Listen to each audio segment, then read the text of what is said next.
ఇప్పుడు రేపు రజోత్సవాలు జరుగుతున్నాయి కాబట్టి, ఈ రజోత్సవాలకి ఆహ్, ఐ మీన్ చాలామంది పెద్ద అంటే ఎవరైతే ఉద్యమంలో పార్టిసిపేట్ చేస్తారో, ఎవరైతే తెలంగాణ రావడానికి చాలామంది కారకులున్నారో వాళ్ళందరూ కూడా దూరంగా ఉంటున్నారని ఒక వార్త అయితే అంటే వినిపిస్తుంది. ఎట్లుంటుందమ్మా డయాస్ మీద జనరల్‌గా ఆ పార్టీ ముఖ్య నాయకులు కూర్చుంటారు. ఈళ్ళ 2 దశలు ఉన్నాయి. 2014 తర్వాత టీఆర్ఎస్ వేరు. 2014కు ముందు టీఆర్ఎస్ వేరు. అంటే అప్పుడు ఉద్యమ అవసరాల కోసం ఉద్యమకారులందరినీ కేసీఆర్ గారు తీసుకున్నారు. వాళ్ళతో కలిసి ఉద్యమం తీసుకొచ్చారు. తర్వాత కొందరికి అవకాశాలు వస్తాయి గదా! ఇప్పుడు ఒక కాన్స్టిట్యున్సీ‌ల ఒక 2, 300 మంది కార్యకర్తలు ఉంటారు. కానీ ఎమ్మెల్యే టికెట్ ఎంతమందికి ఇస్తాడు ఆయన? ఒక్కరికి ఇస్తాడు. తర్వాత జెడ్పీ చైర్మన్ గానీ, మండల అధ్యక్ష స్థానం గానీ, ఎంపీటీసీలు గానీ, జెడ్పీటీసీలు గానీ అంతా కలిస్తే కూడా ఒక 100 మందికి కూడా అవకాశాలు రావు. బట్ 300, 400 మంది ఉంటారు ఒక్కొక్క మండలంలో కార్యకర్తలు. కొంతమందికి అవకాశం రాదు. ఇంకోటి ఎలక్షన్‌లోకి పోయేటప్పుడు గెలవగలిగే వాళ్ళకే టికెట్లు ఇస్తారు. హ్మ్. ఇప్పుడు రాజకీయాలలో ఆరితేరి తలబడిన వాళ్ళు ఉంటారు. మరి సీట్లు కాపాడుకోవాలి కదా! ఉద్యమకారులనే పట్టుకొని పోతే ఎలక్షన్‌లలో ఓట్లు రాకపోవచ్చు. చాలా ఈక్వేషన్స్ ఉంటాయి. మనీ ఈక్వేషన్ ఉంటది. క్యాస్ట్ ఈక్వేషన్ ఉంటది. అందుకని రాజకీయాలు వేరు, ఈ ఉద్యమాలు వేరు. ఆ రోజు ఉద్యమానికి అవసరమైన అందరినీ కూడా కేసీఆర్ కలుపుకుపోయారు. ఎప్పుడైతే అధికారంలోకి వచ్చాడో రాజకీయాలకు అవసరమైన వాళ్ళందరినీ కలుపుకుపోయాడు. ఎక్కువ సీట్లు రాలే ఆయనకు 63 వచ్చినాయి. 3 ఎమ్మెల్యేలు రిజైన్ చేస్తే గవర్నమెంట్ పడిపోయే పరిస్థితి.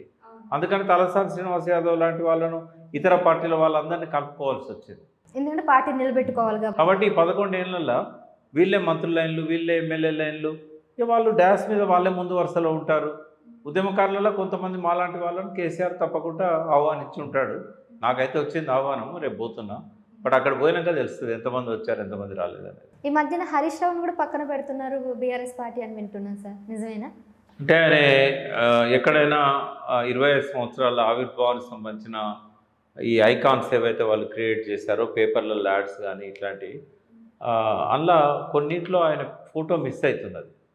అందుకని ఆయనని ఇన్వాల్వ్ చేయట్లేదు అనేది ఒకటి వచ్చింది. రెండవది, ముందు సభకి ఇన్ఛార్జ్గా హరీష్ రావే ఉంటారని చెప్పి అనుకున్నారు ముందు సభ అనౌన్స్ చేసినప్పుడు.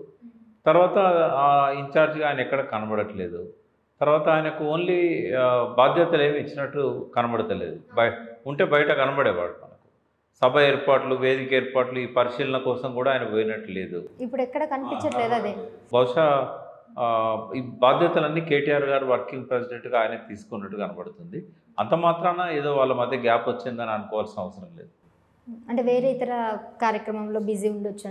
అంటే ఇక కేటీఆర్ గారు వర్కింగ్ ప్రెసిడెంట్ కదమ్మా, ఆయన అన్నీ ఆయన తన నెత్తిన వేసుకొని చేసుకుంటాడు. అండ్ ఇంకొకటి సార్, అంటే గులాబీ దండు అన్నట్టు కూడా హరీష్ రావు గారు తీసుకురావడం జరుగుతుంది వీళ్ళందరినీ కూడా.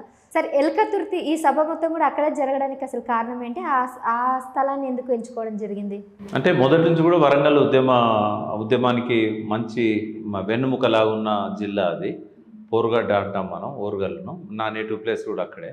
సో సభలన్నీ కూడా అక్కడ పెద్ద ఎత్తున జరిగినాయి. ఇంతకుముందు ప్రకాష్ రెడ్డిపేట అని ఉండేది, రైల్వే లైన్ నుంచి మొదలుపెట్టి హన్మకొండ వరకు కూడా, ఆర్ట్స్ కాలేజ్ వరకు కూడా పెద్ద ఓపెన్ మైదానం ఉండేది. ఆడ కొంత పొలాలు అవి ఉన్నా కూడా అప్పుడు ఎవరు అమ్ముకోలేదు, ఇల్లు కట్టుకోలేదు. అట్లా ఫస్ట్ మీటింగు 2003లో జరిగినప్పుడు 10 లక్షల మంది వచ్చారు ఆ సభకు. అయితే ఆ తర్వాత పెద్ద పెద్ద సభలు కొన్ని జరిగినాయి అక్కడ. అయితే ఇప్పుడు కూడా అదే ఉద్దేశంతో వరంగల్ అయితే మనకు సెంటర్ ఉంటుంది. అటు ఖమ్మం జిల్లాకు కానీ, ఇటు కరీంనగర్ జిల్లాకు కానీ అన్నిటికీ అందుబాటులో ఉంటుంది. హైదరాబాద్ కూడా దగ్గరే కదా, అందుకని ఆడ పెట్టారు. అయితే అక్కడ స్థలం దొరకలేదు. ఆడ ఇదివరకు మీటింగ్స్ పెట్టిన స్థలాలలో ఇప్పుడు అపార్ట్మెంట్లు, కాలనీస్ అయినాయి. అయితే ఇప్పుడు 10 లక్షల మంది కంటే ఎక్కువ మంది వస్తారు అని అనుకుంటున్నాం కదా. మరి అంతమంది పట్టే స్థలం ఎక్కడున్నది అని చూసినప్పుడు ఎల్కతుర్తి దగ్గర ఈ పివి నరసింహారావుకి సంబంధించిన వాళ్ళ కుటుంబ సభ్యులు, కెప్టెన్ లక్ష్మీకాంతరావు గారు, మొన్నటిదాకా హుస్నాబాద్ ఎమ్మెల్యేగా ఉండే సతీష్ గారు, వాళ్ళ భూములు కొన్ని ఉన్నాయి. అక్కడ రైతులతో మాట్లాడి కొంతమంది ఆడ ఎక్కువ మంది పంటలు వేసుకోవాలి, కొంతమంది వేసుకున్నట్టున్నారు. వాళ్ళ భూములు కూడా వాళ్ళకు నష్టపరిహారం కట్టించి ఆ భూములలో 1200 ఎకరాల్లో పెట్టుకుంటున్నారు. అందుకని అక్కడ పెట్టారు. అయితే కాంగ్రెస్ నాయకులు ఏం చెప్తున్నారంటే 25 years జూబ్లీ సెలబ్రేషన్ సందర్భంగా ఇది టీఆర్ఎస్ సభనా బీఆర్ఎస్ సభనా అని అంటున్నారు.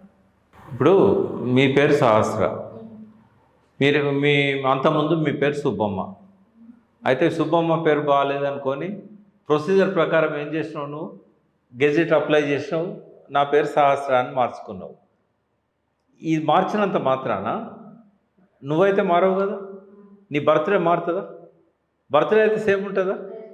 మనిషి సేమ్ ఉంటావా?